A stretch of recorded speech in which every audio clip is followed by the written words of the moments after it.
You ever have 3 cops show up at your door just because you told the neighborhood association to shove it? Yeah, that happened to me. Except they weren't real cops. They were Karen's goons. Karen's the HOA president, and she's got this habit of sending guys who look like they flunked out of mall security to harass people like me who want to mind their own business. So one Tuesday, 3 community police show up at my cabin in their matching shirts, flashing a so-called compliance order in my face like I was supposed to quake in my boots. But the second one grabs my gate, and let's just say he wasn't ready for the jolt of Texas hospitality from my electric fence. The next guy freezes when he spots the Glock on my table, and the third suddenly gets real interested in the camera above my door.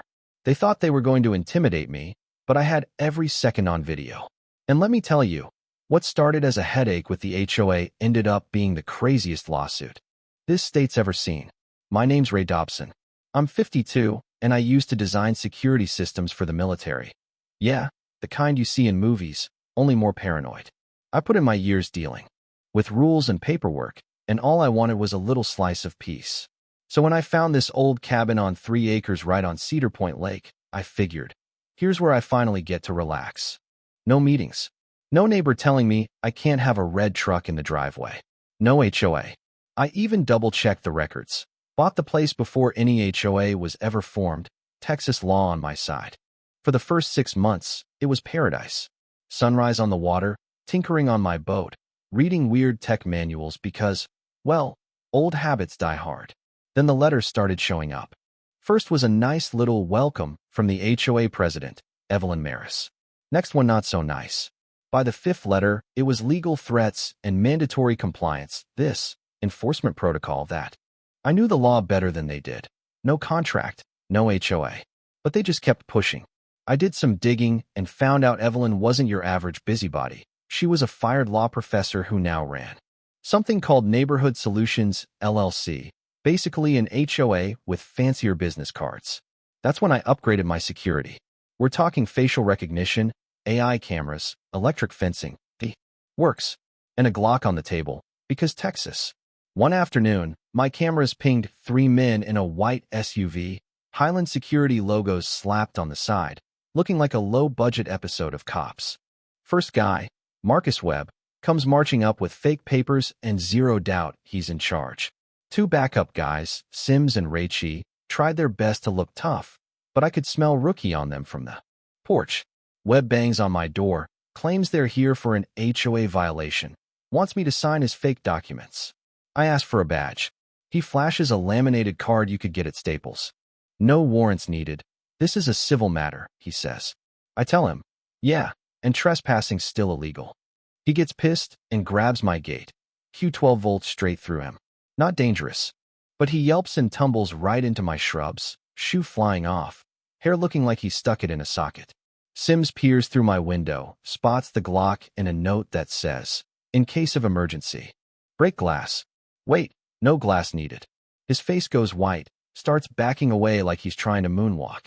Raichi, smartest of the bunch, sees my cameras, realizes the whole mess is being recorded, grabs his buddies, and gets them out of there. Next time, wear rubber gloves, I called after them. When the dust settled, I reviewed my footage. The facial recognition flagged Tony Raichi. Turns out he'd been arrested before for impersonating a cop. The USB drive Webb dropped in the bushes sealed the deal. This wasn't a neighborhood tiff. This was organized fraud. That drive held plans. Labeled Operation Lakeshore, color-coded maps of every house in the area, personal files, income stats, you name it. Mine flagged in red as high resistance.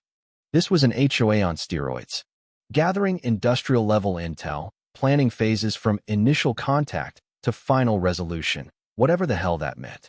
Time to go on the offensive. I called Evelyn. She tried to play dumb. Then cold. We need to meet, she said. I insisted. My location, she comes alone.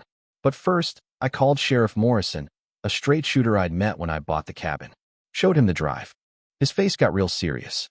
Son, this is bigger than an HOA dispute. This is organized crime. Forensics on the drive matched it to Neighborhood Solutions, LLC. Turns out the 3 officers were. Martha Kowalski ends up in the hospital. The same goons, same tactics, only worse. That's when it clicked. This was about more than just forced HOA membership. They were mapping houses, asking about safe rooms, even surveilling folks for weeks before making a move. One of them dropped a business card for a fake company, all tied back to the same network. They even planted listening devices, monitored calls, asked questions about mortgage insurance, full-scale intelligence gathering. When I got home that night, my front door was cracked open, a note on my table. "We can get to you anytime. You have 48 hours. That's when the psychological warfare started. Late-night phone calls, fake summons, strange cars idling outside. Instead of panicking, I fed them false info through their own bug, staged worried phone calls, all while building a file with the FBI. Then it got real ugly.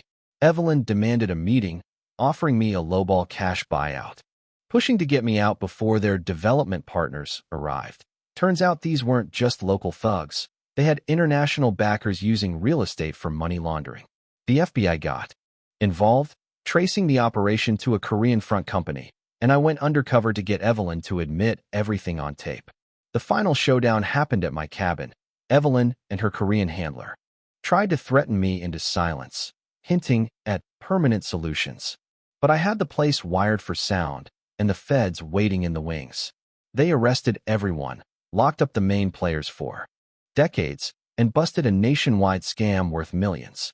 But even as I stood in court, helping put these crooks away, the story wasn't over. The file showed my family had been targeted for years. My sister's ordeal in Oregon wasn't a coincidence. They practiced their tactics on her before coming for me. And yeah, they tried to twist the knife one last time, hinting my sister was involved. Turns out she was just another pawn, tricked into survey work for extra cash. In the end, our little town went from a target to a fortress. We set up protocols to keep scammers out, and I started working with the FBI to teach other communities how to fight back. My app ScamSpotter took off, and people across the country started sharing stories, learning the warning signs. Cedar Point became famous not for our lake, but for standing up to bullies. Property values actually rose because of it. Funny, fighting the HOA brought neighbors together in a way no HOA meeting ever could. I still sit on my porch, coffee in hand, but now with Sarah visiting, Tommy Henderson running through the yard, and people stopping by to ask how to install a proper electric fence. And every time I see a clipboard, I can't help but smile. Look, if you're out there dealing with your own HOA nightmare, trust me, you're not powerless. You don't have to take their threats lying down. Bullies are just loud until you push back. So tell me, how far would you go to protect your home? And what does justice look like where you live? Drop your story in the comments. Let's keep the fight going.